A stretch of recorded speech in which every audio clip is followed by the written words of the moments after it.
جب اللہ کے چہتے صحابی نے حق کا راستہ چنا تو اس کی ماں نے ایسی ضد پکڑ لی کہ اس کی روح اور جذبات کا پاسا پلٹ کر رکھ دیا۔ یہ اس وقت کی بات ہے جب سعد بن ابی وقاص نے نبی پاک صلی اللہ علیہ وسلم کے ہاتھ پر اسلام قبول کیا تھا۔ وہ اپنی والدہ کی بے حد خدمت اور پیار کرنے والے انسان تھے، اور جب ان کی والدہ کو پتہ چلا کہ انہوں نے اپنے باپ دادا کے دین کو چھوڑ دیا ہے، انہوں نے سعد کو بلا کر کہا کہ تم اپنے دین کو چھوڑ دو یا پھر میں نہ کچھ کھاؤں گی نہ ایک قطرہ پانی کا پیوں گی۔ سعد پریشان ہو گئے اور سوچا کہ یا اللہ، ایک طرف میرا ایمان ہے اور دوسری طرف میری والدہ ہیں۔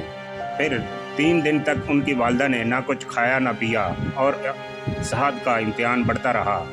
ماں نے سعد سے کہا کہ اگر میں مر گئی تو قیامت تک تجھے ماں کا قاتل کہا جائے گا، تمہیں تمام عمر تک رسوائی کا سامنا کرنا پڑے گا۔ جب ماں کی حالت بے حد نازک ہو گئی تو لوگوں نے سعد کو برا بھلا کہنا شروع کر دیا۔ سعد نے اپنی والدہ کے پاس جا کر وہ عظیم جملہ کہا جس نے تاریخ بدل دی۔ تو انہوں نے والدہ سے کہا کہ امی جان، آپ کی ایک جان تو کیا 100 جانیں بھی ہوں اور ایک ایک کر کے نکلے تو پھر بھی میں نبی پاک صلی اللہ علیہ وسلم کا دامن نہ چھوڑوں گا۔ ناکام ہونے پر اس عورت نے ہار ماننی اور کھانا شروع کر دیا۔ اللہ تعالیٰ نے قرآن کی آیت نازل کی اور سعد کو اس کا فیصلہ سنا دیا کہ والدین کا ساتھ اچھا سلوک کرو، اگر وہ خدا سے روکیں تو ان کی بات نہ مانو، اور ثابت کر دیا کہ نبی پاک صلی اللہ علیہ وسلم اور اللہ کے سوا اور کوئی رشتہ مضبوط نہیں ہے۔